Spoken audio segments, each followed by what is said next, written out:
Olá, boa noite a todos, sejam todos bem-vindos a mais uma live aqui do canal SOS Sobriedade. Só testando aqui o microfone que eu esqueci de testar. Vamos lá. No YouTube, né? Alô, alô, alô. Tá ok? É isso aí, bora lá. Então, bora para mais uma live aqui do canal SOS Sobriedade. Só deixa eu colocar o microfone aqui perto para a gente conversar, né? Sejam todos bem-vindos a mais uma live aqui do canal. O pessoal está chegando em todas as plataformas. Boa noite. Já aproveita, já siga, compartilhe, curta, acompanhe para, né? É importante que você siga e ative aí as notificações para poder receber nosso conteúdo, se é do seu interesse, né? A gente sempre está fazendo lives aqui. Essa semana eu tenho live para essa terça, né? E quinta-feira também às 7 da noite a gente vai ter live, tá? Depois disso eu entro de férias. E daí eu vou ficar uma semana fora, certo? Depois a gente volta de novo com as lives. Aí depois, quando minhas aulas voltarem, eu volto com as lives aos domingos, às 7 da noite. Mas enquanto isso, a gente vai aí fazendo lives sempre que pode, né? 2 vezes por semana agora eu tô fazendo, né? Então, se você tem interesse também em participar da nossa comunidade gratuita no WhatsApp, né? Lá você vai poder fazer parte dos nossos grupos de apoio, é gratuito. No YouTube, o link está na descrição do vídeo. Nas outras plataformas, está em algum lugar na tela aí. O que mais? E se você tem interesse em contribuir com o meu trabalho e, ao mesmo tempo, se capacitar, se aprofundar, fazer cursos relacionados à dependência química, seja membro da Academia SOS, a nossa área de membros. O link também está em algum lugar aí nas outras plataformas, debaixo da minha foto. E no YouTube está na descrição do vídeo, tá ok? Hoje, o tema, né, que a gente vai falar, o título da live hoje é: quem te ensinou a chamar recaída de fracasso? Né? Essa concepção de recaída como sendo um fracasso, né, ela vem de uma cultura predominantemente moralista, né, que entende, em grande parte, né, dos problemas de saúde mental, principalmente o de drogas. As pessoas até aceitam mais a questão de...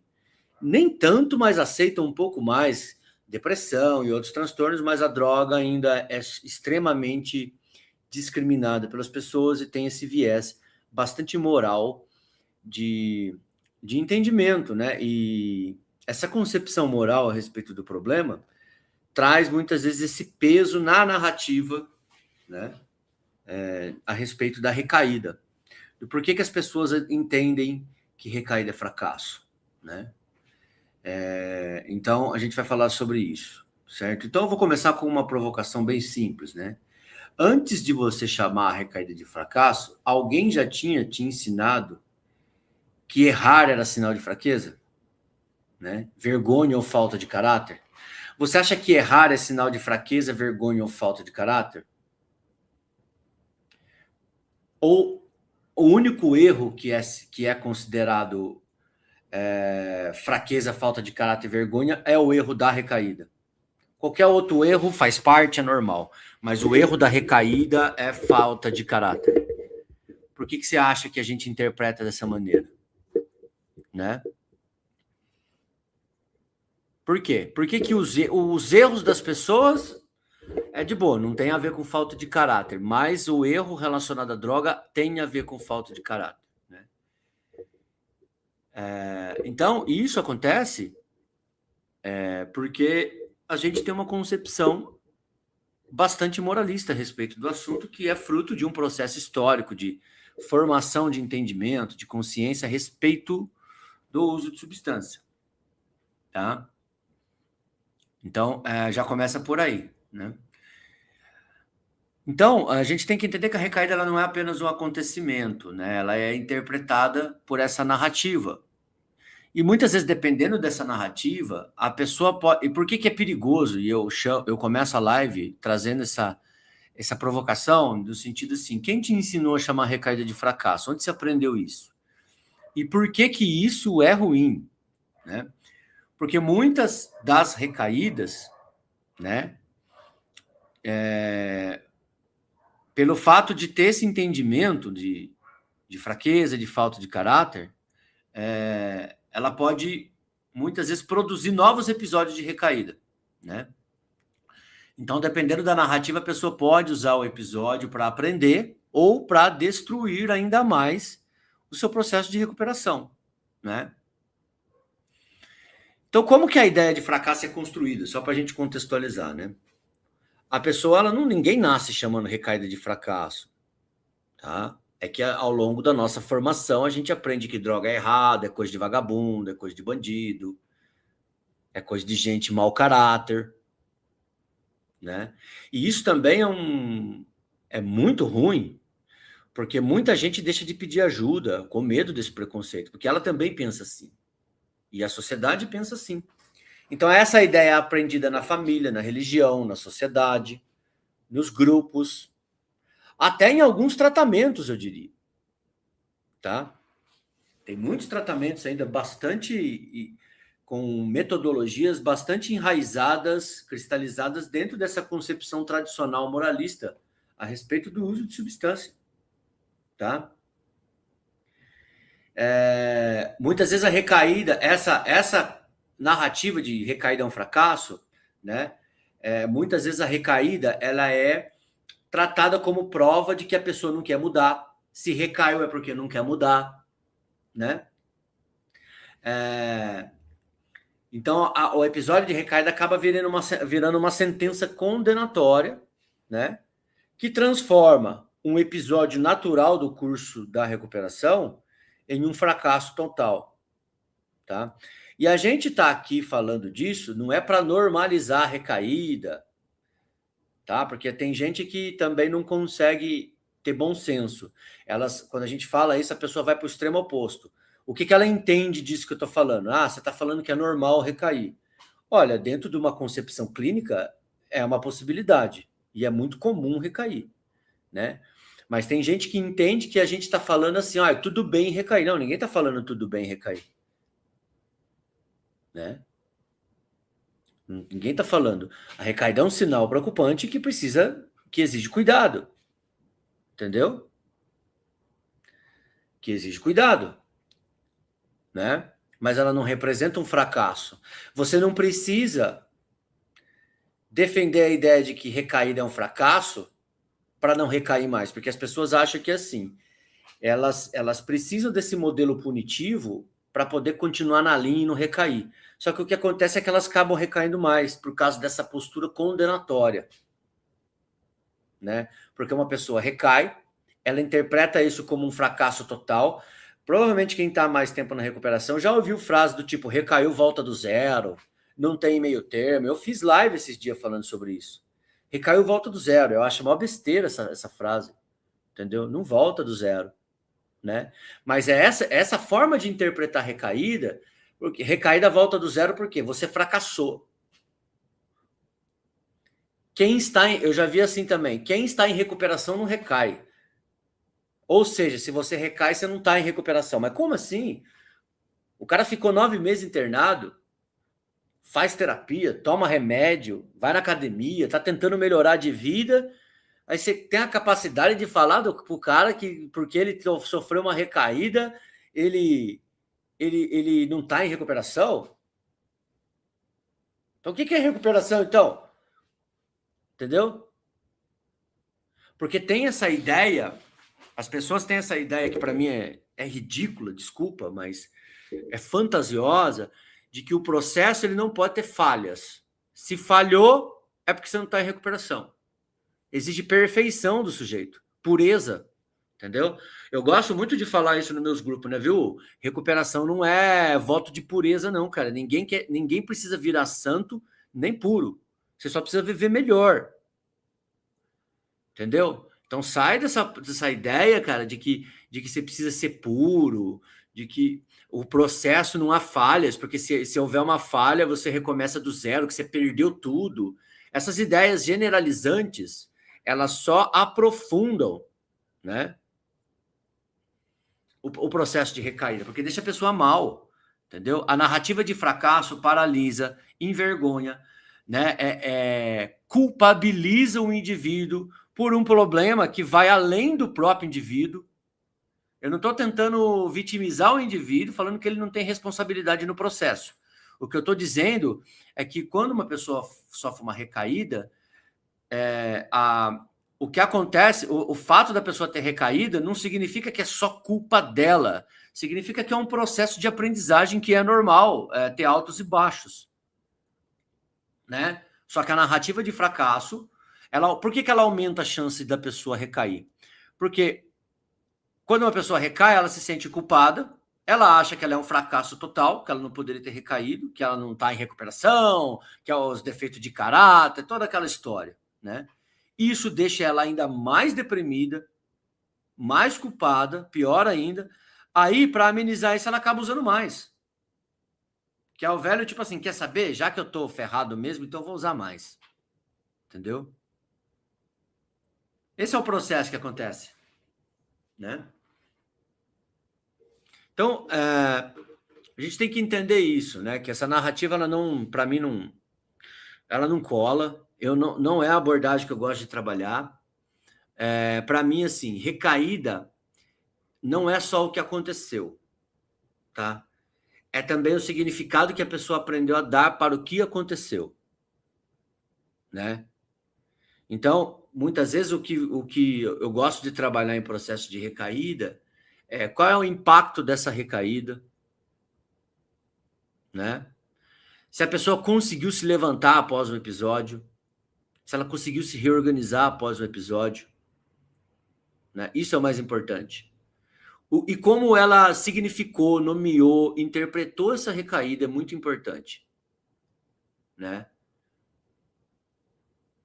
Eu gosto muito também de olhar, e eu fiz um vídeo esses tempos aí, até me criticaram por causa desse vídeo, porque essas pessoas mais radicais, elas não gostam desse tipo de abordagem que eu utilizo, né? Mas isso é tudo normal, eu já estou acostumado.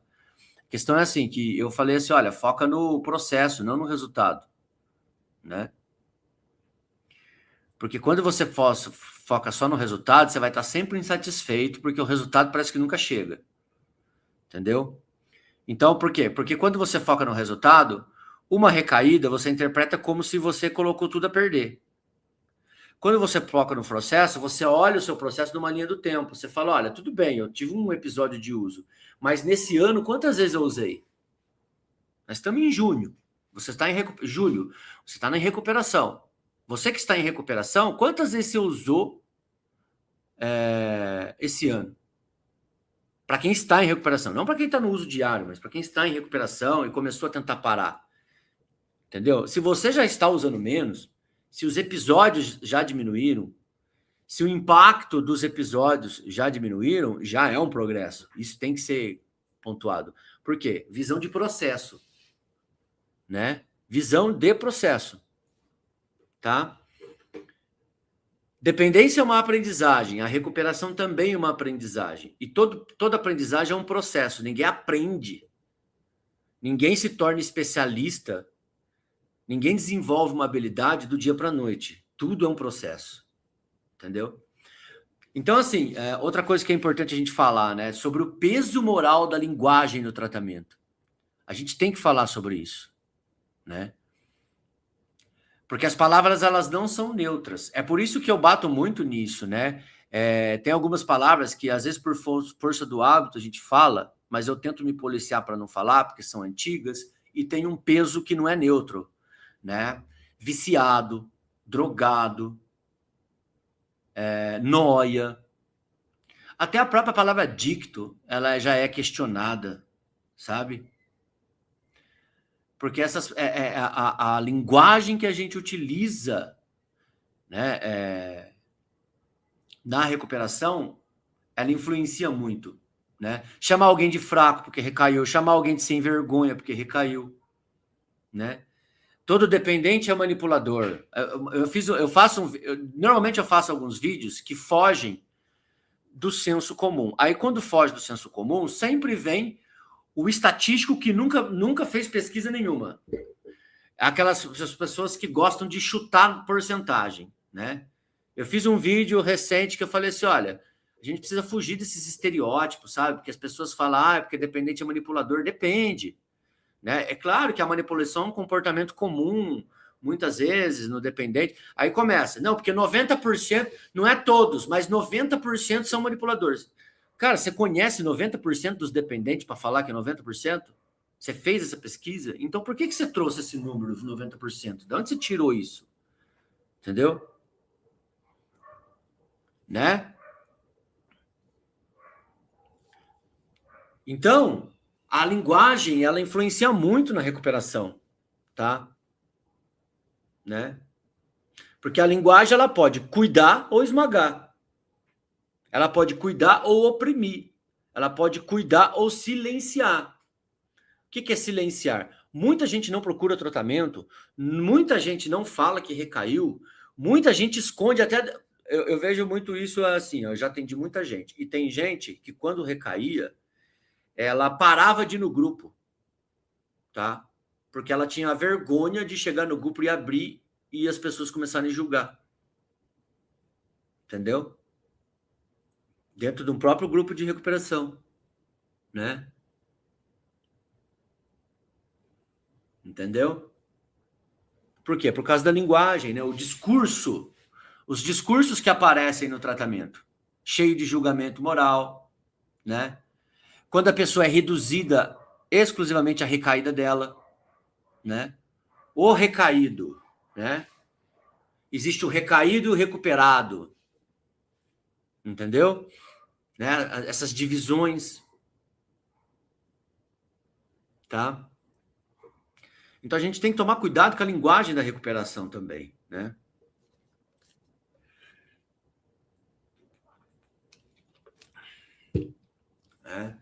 Porque esse tipo de linguagem, ela cria uma escala de valor entre as pessoas em recuperação. Entendeu? Como se a pessoa que tivesse há 15 anos abstinente, 20 anos abstinente, fosse maior ou melhor do que a pessoa que está começando agora e está enfrentando várias dificuldades e sofrendo várias recaídas. Né? Entendeu? Então, fique criando esses critérios, né? Essa escala de valor entre as pessoas em recuperação. Isso é péssimo. Isso é péssimo, né?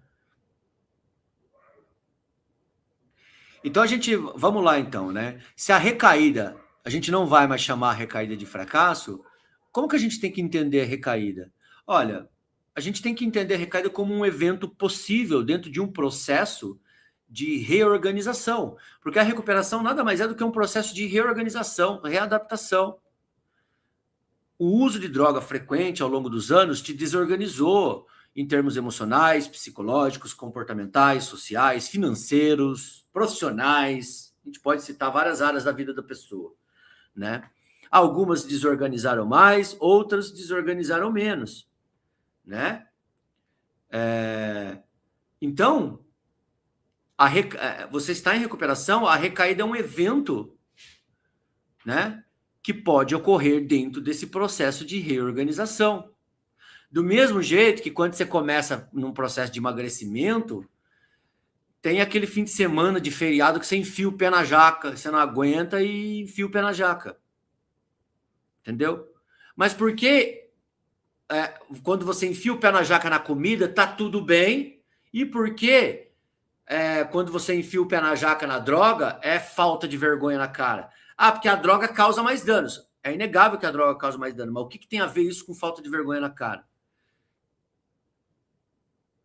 Entendeu?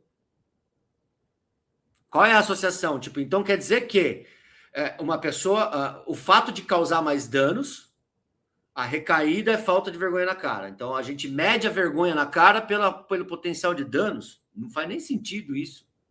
Entendeu? E eu volto a falar, a questão não é normalizar a recaída, mas é tentar entender a recaída como um evento possível dentro de um processo de reorganização. E quando a gente trata dessa forma, a gente aumenta até a atenção e o cuidado, porque se é possível, eu fiz uma série de vídeos, cara, numa plataforma que eu não vou falar, porque eu acho que o Facebook está derrubando minhas lives por causa de eu falar isso, em outra plataforma, né? Que eu falo disso, né? Que essa história de recaída faz parte da doença e não da recuperação, de que não sei o quê, de negar a possibilidade de uma recaída. Quem nega a possibilidade de uma recaída, nega a prevenção da recaída, né? Entendeu? Porque quando você não quer falar sobre recaída, porque quando você não quer olhar para essa parte, né? Porque você se recusa a aceitar isso, essa possibilidade, o que você está fazendo é evitando a prevenção, né? Entendeu? Então, recaída como evento é algo que aconteceu, não quem a pessoa é. Então, quando você fala a pessoa não tem vergonha na cara, você está falando do que a pessoa é. Você está interpretando um comportamento baseado na identidade da pessoa. Você não é o seu vício, você não é o seu comportamento. A recaída é um evento que aconteceu dentro do seu repertório de comportamento. Não é quem você é. Você está entendendo? E as pessoas fazem essa confusão, né? De confundir comportamento com identidade. Entendeu? Porque dizer, por exemplo, eu tive uma recaída, eu tive um comportamento errado, é diferente de dizer eu sou um fracasso. Ó, eu tive um comportamento errado, eu tive um episódio de recaída. Não é eu sou um fracasso, eu sou, faz parte da minha identidade. Entendeu? Você não é o seu comportamento. O seu comportamento é o que você faz em uma determinada circunstância. Né? Então, quando você tem esse tipo de olhar, você analisa o evento, onde começou, quais sinais apareceram, quais você não conseguiu detectar, quais decisões foram tomadas antes do uso, se alguma coisa precisa ser corrigida nesse processo, nesse evento, entendeu? A gente também começa a olhar que a recaída, muitas vezes, ela não começa no momento que a pessoa usa uma sucessão de eventos, de episódios, né, de acontecimentos em cadeia dentro de um processo, entendeu? Né? Entendeu? Então, daí, assim, o que muda, né, quando você troca esse julgamento moral por uma análise mais racional, mais consciente, né? Porque é isso, a gente não quer normalizar a recaída, mas a gente quer, eu quero trazer uma visão para vocês que substitui a culpa pela autorresponsabilidade, pelo comportamento, pela consciência, pelo comportamento consciente. Você não precisa sentir culpa quando recai, até porque a culpa vai te levar a usar mais. O que você precisa fazer é ser consciente, sentar e tirar algum aprendizado daquele episódio que teve. Olhar com responsabilidade e consciência. Onde foi que eu errei? A culpa, ela só te desestabiliza ainda mais e gera uma nova crise. Você teve uma recaída, se sente culpado, essa culpa causa uma grande crise e você vai usar mais, porque você está em crise. Entendeu? Né?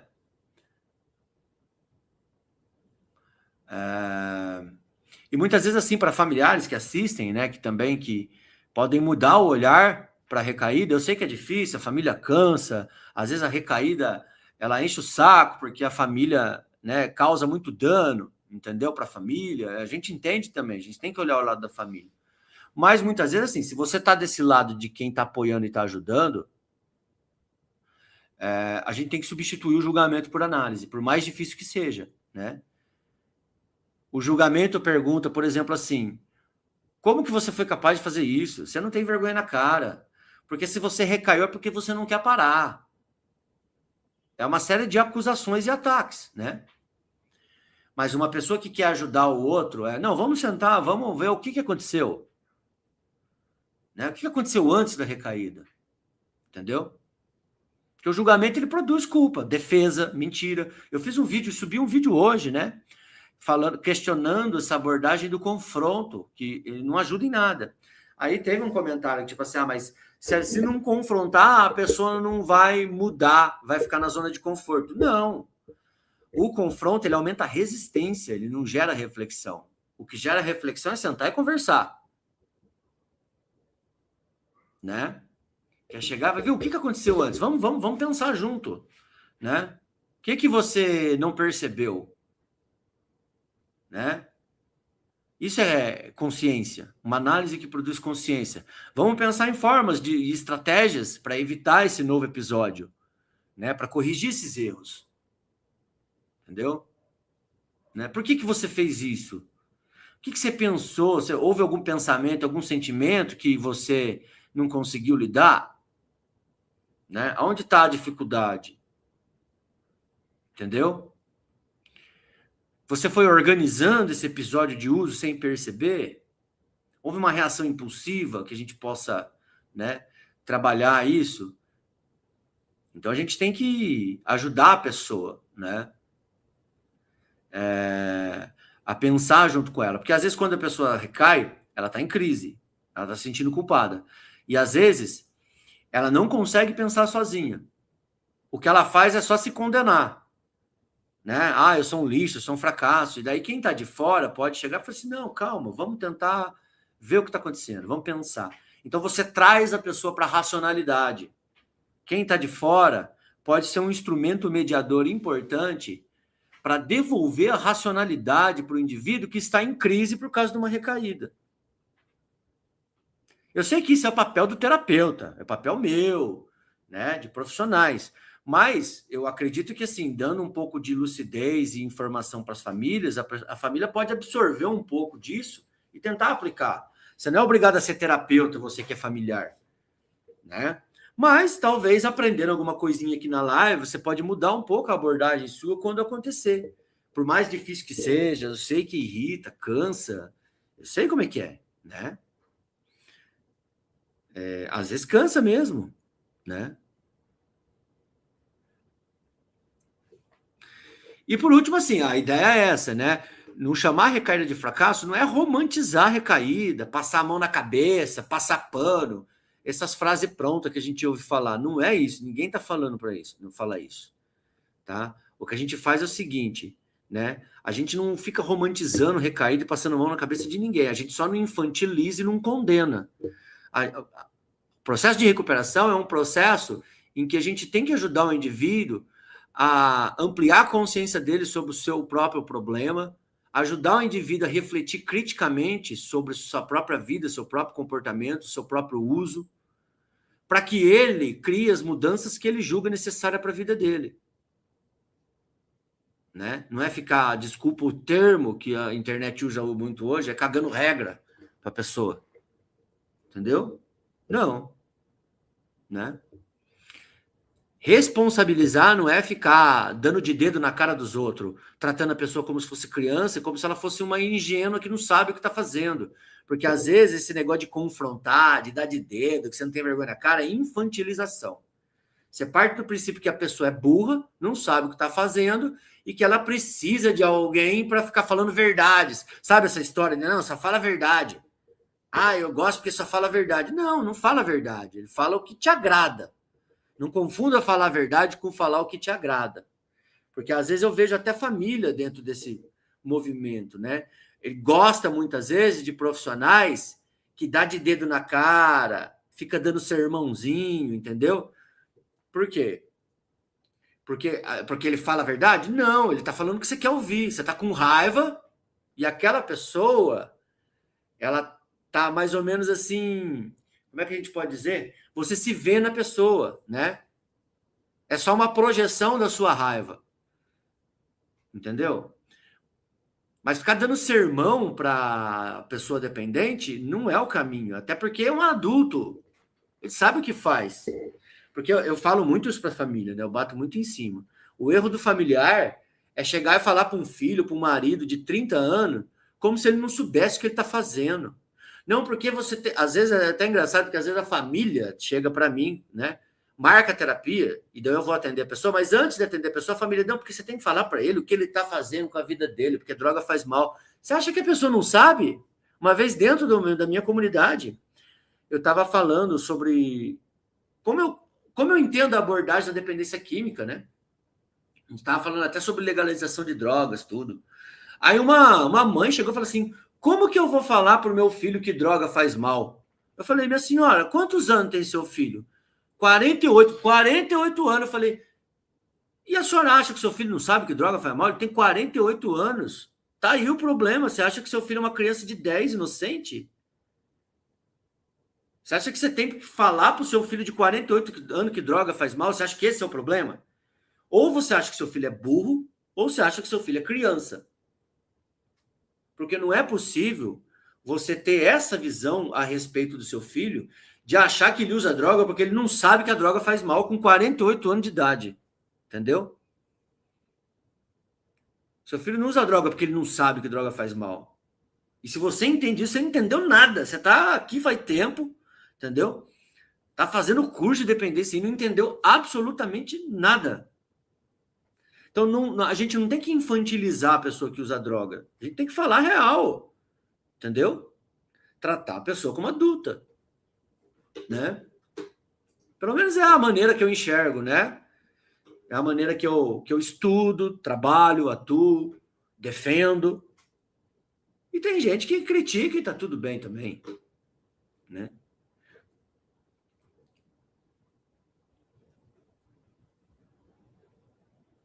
Pior que comida causa mais dano, sim. Transtornos alimentares matam até mais que os substâncias. Então, eu não tenho os dados aqui, eu não posso afirmar que mata mais tudo, mas é uma coisa que também. A obesidade, né? A obesidade é um problema sério também, né? Entendeu? Né? Vamos lá, vamos responder as perguntinhas aqui. Deixa eu tomar uma água aqui. Pessoal, eu ia falar para você, ó, desculpe pelo cenário, tá? Meu cenário tá todo bagunçado hoje porque eu tô construindo, graças ao trabalho da SOS, né? Graças a vocês que fazem os nossos cursos, que às vezes fazem alguma doação, que compram nossos materiais, fazem terapia. Eu tô construindo 2 salas de atendimento lá no fundo da minha casa, né? Uma para mim e uma para minha esposa, que é neuropsicóloga e trabalha comigo. Então, aqui, ó, que era onde eu gravava vídeo, tá uma bagunça, né? Porque estão construindo lá o drywall e tá meio que bagunçado aqui. Então, eu peço desculpa pelo visual, mas é temporário. Em breve eu estarei na sala nova que eu estou construindo, né?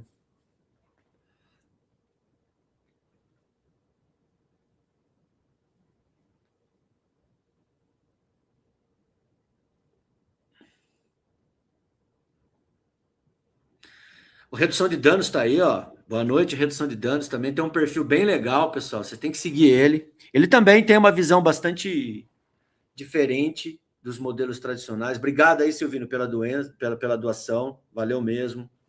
Muito obrigado aí, tá?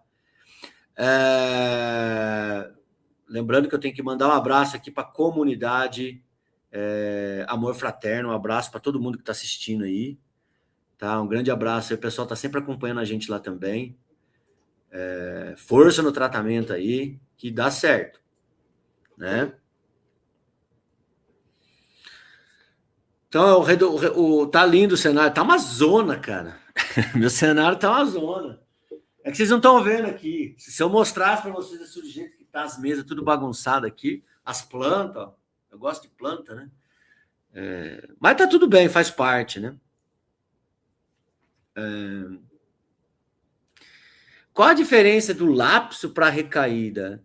Olha, são nomenclaturas que, assim, elas ajudam muitas vezes a desconstruir essa ideia catastrófica de recaída quando não é catastrófico, né? A gente tem que falar isso. Por que que eu falo isso? Porque muita gente, quando tem um episódio de uso, a pessoa faz essa interpretação, tipo assim, pô, recaí, joguei tudo fora, tá tudo perdido, não valeu de nada, nada funcionou. Ela vai por tudo ou nada, a pessoa tem essa interpretação generalizada do fato. Ou seja, ela cometeu um erro, generaliza esse fato e interpreta como se tudo tivesse errado, né? É como se você, por exemplo, assim, você estudou, você faz um curso extremamente difícil. Aí você estudou, você foi bem em 9 matérias. Uma você reprovou. Aí você acha que tá tudo errado, que nada deu certo, que não serviu de nada, que você é burro pra caramba. Faz sentido? Não. Se você faz um curso difícil pra caramba, você foi bem em 9 e uma você foi mal, você tá no lucro ainda. Estuda mais um pouco nessa uma. Então, basicamente, a diferenciação de lápis e recaída ela serve para a gente, muitas vezes, informar a pessoa sobre esse fato. Que tipo assim, olha, recaída é você voltar no mesmo padrão de consumo e desorganização que você tinha antes. As pessoas perguntam, qual que é a quantidade? Não tem quantidade, não é uma categoria fixa, entendeu? Olha, tanta quantidade é recaída, tanta quantidade é lapso. Essas respostinhas simples você não vai encontrar aqui. Aqui é mais, o negócio é mais filosófico, né? Até porque a dependência é complexa, não tem essas respostinhas, entendeu? Então, basicamente, assim, a recaída nada mais é do que a volta ao padrão pregresso de comportamento que você tinha com relação ao uso de drogas, tá? Então, suponha-se que você usava, sei lá, todo dia, quase todo dia, em grandes quantidades, perdeu o emprego, estava falido, estava devendo, entendeu? Confiança zero com a família, sua vida estava uma zona. Aí você entrou em recuperação. Aí você ficou 6 meses em recuperação, conseguiu se reorganizar, entendeu? Conseguiu se reorganizar, voltou a trabalhar, família tá melhor com você, tá acreditando, você conseguiu ficar bem, você tá bem, né? Conseguiu se reorganizar em todas as áreas da sua vida. Aí, de repente, você dá uma tropeçada no fim de semana. Mas assim, pouca quantidade, você sai dos trilhos ali, mas no domingo você já, puta, cara, usei. Você fica extremamente preocupado, já liga para mim e fala, pô, Rodrigo, eu recaí. Fudeu, preciso de uma sessão. Eu falei, beleza, vamos marcar. Aí eu entendo todo esse contexto, eu falo assim, fulano, olha, não foi bem uma recaída, foi um lapso, tá? Por quê?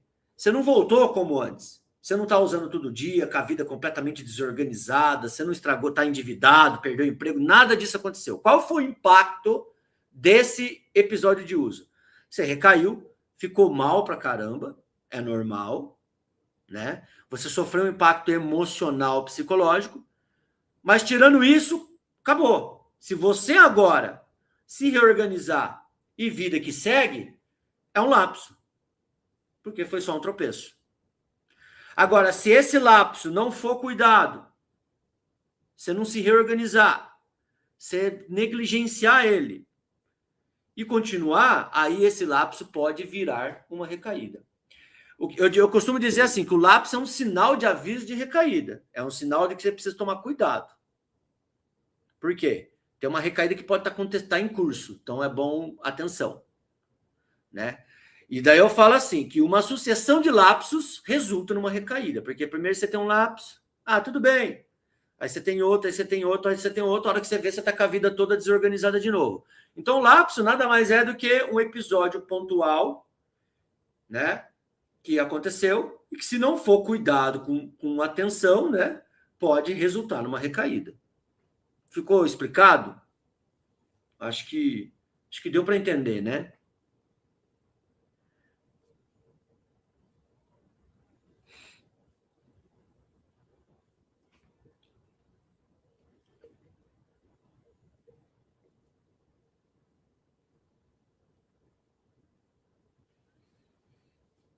O que você falaria para pessoas em situação de rua que, ao sair da comunidade, não tem para onde ir nesse caso? A falta de oportunidade não levaria a uma recaída e a uma casa de reinserção não ajudaria? Sim, muito boa a sua pergunta. É extremamente importante a gente falar sobre isso. Infelizmente, não existe em todos os lugares. Mas hoje já existe uma modalidade de tratamento, né?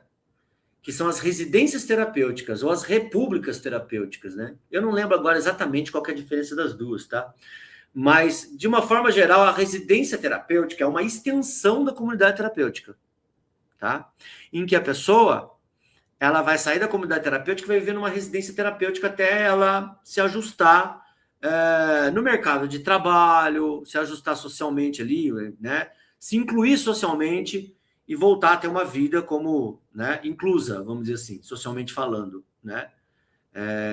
Ter condições de autossustento, ter uma casa e etc. E eu sei que isso, às vezes, não é uma realidade de todos os lugares, né? A gente sabe das dificuldades do Estado, do poder público de financiar esse tipo de coisa. A gente sabe do problema do SUS, né? que às vezes é precário, falta em algumas regiões, outras regiões são melhores. Eu estou na região de São Paulo, então é um pouco melhor. Às vezes tem outras regiões que são mais, né, difícil. A gente sabe tudo isso. Mas, em teoria, respondendo a sua pergunta, eu acho que essa modalidade é a residência terapêutica. Tá? Começar na residência terapêutica, que é a extensão, né?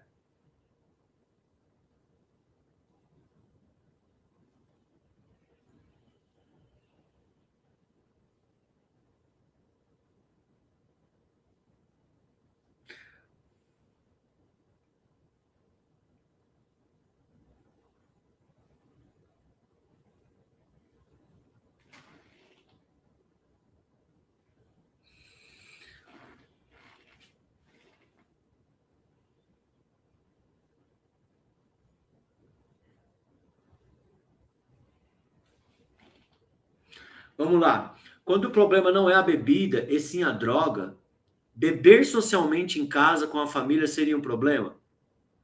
Quando o problema não é a bebida e sim a droga, beber socialmente em casa com a família não é o problema? Detalhe, está saindo daqui um mês da internação de 6 meses. Tem essa dúvida. Traria problemas? Olha, é aí que tá. Como que você sabe que a bebida não é o problema se a pessoa usava os dois juntos? É aí que tá, tá? Eu não quero passar as pessoas romantizam demais o álcool, tá? Eu não conheço ele, não posso falar que ele não tem problema com álcool. Mas o que eu vejo muitas vezes o que eu vejo muitas vezes? A pessoa tem problema com os dois, mas ela culpa a cocaína, tá? Por quê? Porque o álcool é aceito socialmente, então há uma romantização, uma minimização disso. Então, como que você sabe que o problema dele é com droga e não a bebida, sendo que bebida é droga? Bebida é droga também, entendeu? Né? Eu tenho muitas pessoas que passam comigo e eu sempre faço essa pergunta, né? Eu trabalho com uma linha mais da redução de danos, mas quando a pessoa deseja abstinência, eu trabalho com o que a pessoa deseja para a vida dela. Né? Quem está no controle do processo é a pessoa, não eu e não minha abordagem. Né? Então, às vezes a pessoa ela quer ficar em abstinência porque o uso de droga está trazendo sofrimento. Tá? Só que daí a pessoa, ela sempre recai. E daí qual que é a interpretação dela? Ela sempre vem com o discurso assim: eu tenho um problema, o meu problema é a cocaína. Mas toda vez que eu bebo, eu cheiro. E eu sempre falo, olha, se o seu problema é a cocaína e toda vez que você bebe, você cheira, o problema seu também é o álcool, cara. Por que você tem dificuldade de entender que o álcool te leva a cheirar? Entendeu? Porque existe essa crença, né, cultural de romantização do álcool que faz que muitas vezes eu problematize uma substância e não problematize outra. E fique tentando defender ela. Entendeu? Né? Eu fico tentando defender ela. Eu não quero aqui que a ideia não passar pano para nenhuma substância. Até porque o meu trabalho não é, eu não adoto essa postura de torcida, entendeu? É o que eu falei. Para mim, o que importa é o que a pessoa quer para a vida dela. A pessoa chega até mim, marca uma sessão, entendeu? O que você quer construir? Né? Que tipo de aliança terapêutica que a gente vai construir? Entendeu? Eu tenho pacientes que não quer parar de beber, só quer reduzir. Então tá bom. Entendeu? Se a pessoa não consegue, não sou eu que vai falar, ela vai descobrir no processo dela, entendeu? Né? Às vezes eu preciso ser honesto, eu falo assim, olha, baseado no que eu já te acompanho há 6, 7 meses, eu vejo que você não está conseguindo esse controle que você deseja. O que você acha da gente começar a refletir sobre abstinência, em vez de ficar tentando controlar o uso? Porque você não está conseguindo, né? Por que para você é difícil aceitar a ideia de interrupção, né? Também essa pergunta é importante, entendeu? Né? Eu percebo quanto estou em abstinência e não quero mais de 7 em 7 meses. Não sei por que preciso descobrir esse gatilho. Eu não entendi. Creio que acho que estou cansada. Não, desculpa, não entendi direito. Tenho dificuldade em perdoar meu passado, aí me gera ansiedade. Estou em recuperação. Como lidar melhor com isso? Então, terapia, tá? Por que eu recomendo a terapia? Porque eu não sei qual passado é esse, né? A gente não pode também ficar preso só nessa concepção de que o problema é droga, só a abstinência resolve. A gente tem que entender também sofrimento, trauma, o que é esse passado, né? O que aconteceu que você tem dificuldade de perdoar. Então, talvez o seu processo, eu acho que o processo de todo mundo, né, em algum nível, uns mais, outros menos, ele vai passar pela psicoterapia, né? Porque quando você fala de perdoar do seu passado, não tem a ver só com droga, tem a ver com arrependimentos, culpa, entendeu? Então, lidar melhor com isso é terapia, né? Agora, quanto tempo? Não sei, o tempo que levar para você se perdoar, entendeu? Né?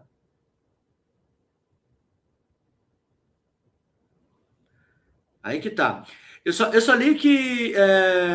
Eu só leio que. Eu só entendo que assim. Você disse que está em recuperação, né? Mas, baseado agora na minha experiência, tá? Essa questão de perdoar o passado, a não ser que tenha sido algo muito traumático, é claro, a gente não pode negligenciar isso, esquecer disso, né? Perdoar o passado, quanto mais tempo você fica em sobriedade, melhora a sua vida e começa a construir uma imagem de si mesmo positiva em cima dessa melhora de vida que você está construindo, mais facilidade você vai ter de se perdoar. Porque eu vejo muito como uma balança. Quando você começa a recuperação, né, pense numa balança assim, o seu lado de coisa ruim que você fez e o lado de coisa boa, né? Então, quando você entra em recuperação, o seu lado de coisa ruim tá carregado, cara. Você tá cheio de BO, vamos dizer assim. Então você se sente muito culpado mesmo, você não se perdoa, você tá arrependido pra caramba, um monte de coisa que você fez. E o lado de coisa boa não tem nada.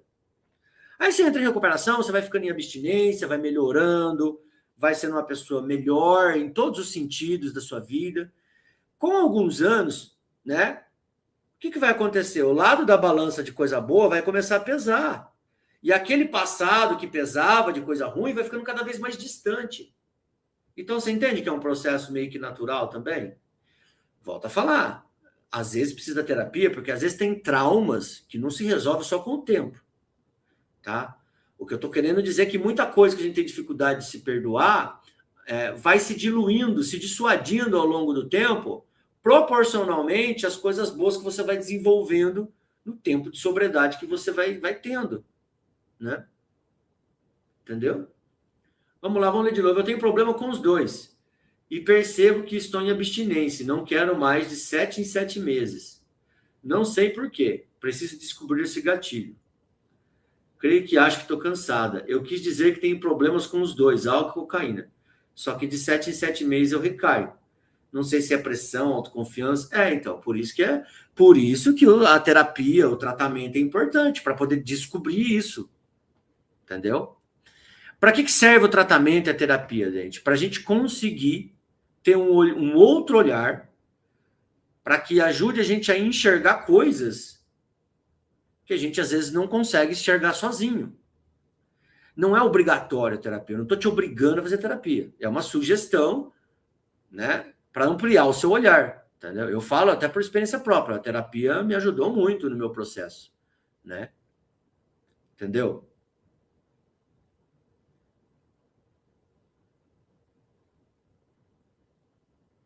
Como se cobrar de maneira saudável, sem excessos e ao mesmo tempo sem permissividade? É o que eu estava falando. Primeiro é mudar a linguagem, né? Desconstruir linguagem moralista a respeito da recuperação, tá? Primeira coisa, desconstruir essa linguagem.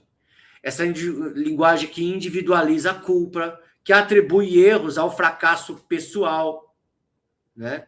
Entende tudo de forma reducionista, como se tudo fosse culpa do indivíduo e fosse fracasso pessoal. Então, mudar a linguagem, como você interpreta essas coisas. Essa é a primeira coisa, né? Já a permissividade é trabalhar a ampliação de consciência, ser autorresponsável e consciente. Entendeu? Né?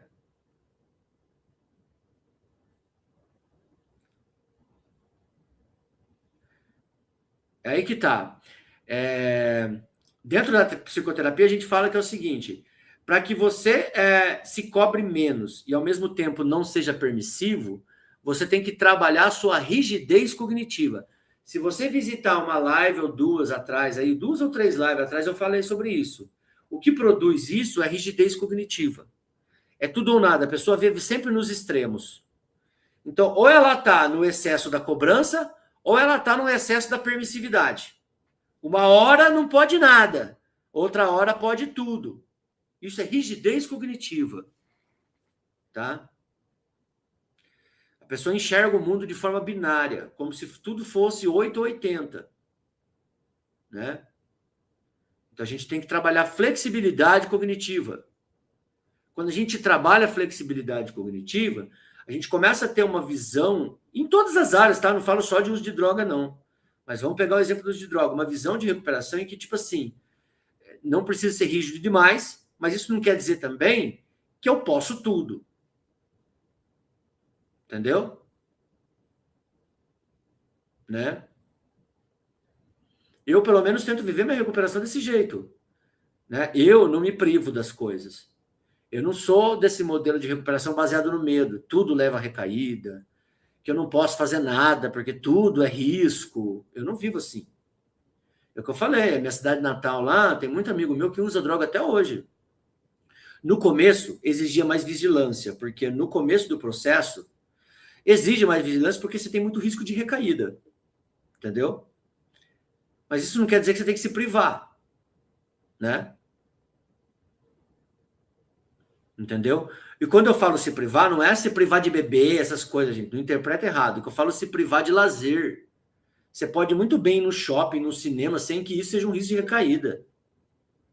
Entendeu? É só você desenvolver autorresponsabilidade e consciência. Tá? Entendeu? Essa é a chave. Autorresponsabilidade e consciência. Né? Eu posso ir no churrasco, eu só não posso beber. Entendeu? Mas como ir num churrasco e não beber? Se você ainda não vê essa possibilidade, se você não consegue ver um churrasco sem precisar da bebida, talvez não seja o momento de ir você no churrasco. Não é esse momento, você não está preparado para isso. Mas você precisa treinar isso. Né? Entendeu? No começo era assim mesmo, eu também evitava. Porque eu não estava preparado para essa possibilidade. Eu não conseguia ver algumas situações sem uso de substância. Então eu tinha que me privar. Eu não podia, eu gosto, por exemplo, eu falei que eu fui no show do Rolling Stones em 2016, né? Eu gosto muito de show de rock. Mas eu não podia ir nos barzinhos lá à noite da minha cidade por causa disso, eu me privava. Hoje, quando eu vou para minha cidade natal, eu sou casado, eu pego a minha esposa, a gente sai para comer, tem um barzinho lá que toca rock, eu vou, vejo amigo das antigas que usava droga, alguns usam até hoje, mas tá tranquilo, eles usam, eu não quero, não bebo, tá tudo tranquilo. Entendeu? Para mim já foi essa fase. Por quê? Autorresponsabilidade e consciência. Eu posso ir lá, ouvir meu rock and roll, tomar uma água com gás e voltar embora para casa. Eu só não quero beber, eu não quero mais beber. Nem eu não posso, eu não quero mais. Eu tenho um vídeo no YouTube, se não me engano, que eu falo, né?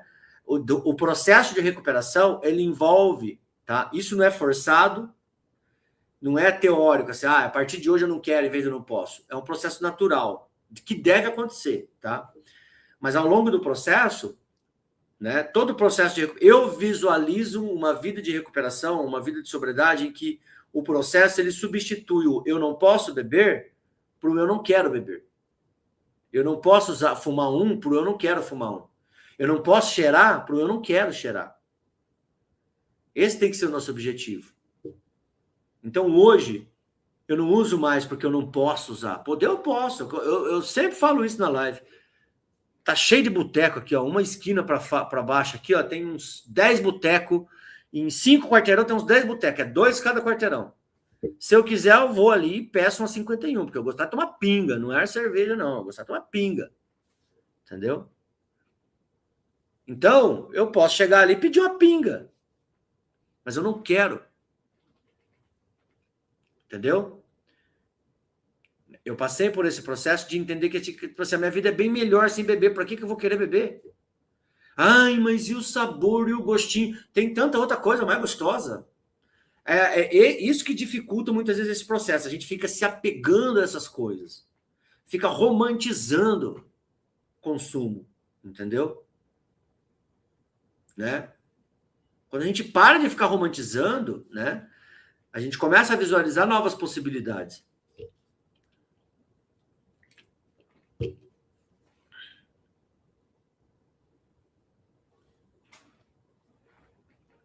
Então é isso, pessoal. Eu acho que a live foi bastante produtiva. Eu queria agradecer a todos, quem fez as doações, quem fez perguntas, quem contribuiu com comentários. Quinta-feira tem live de novo, a gente está aqui de novo. Né? Muito obrigado a todos. Qual a sua cidade natal? A minha cidade natal é Piraju, São Paulo. Uma cidade a 4 horas, mais ou menos, de São Paulo, capital.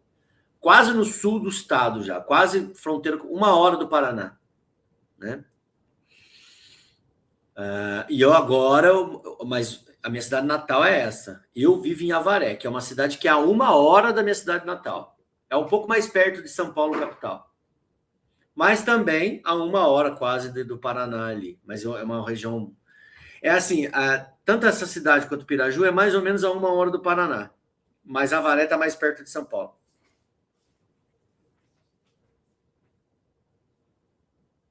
Né? Então, pessoal, muito obrigado a todos. E até a próxima live. Tchau, tchau.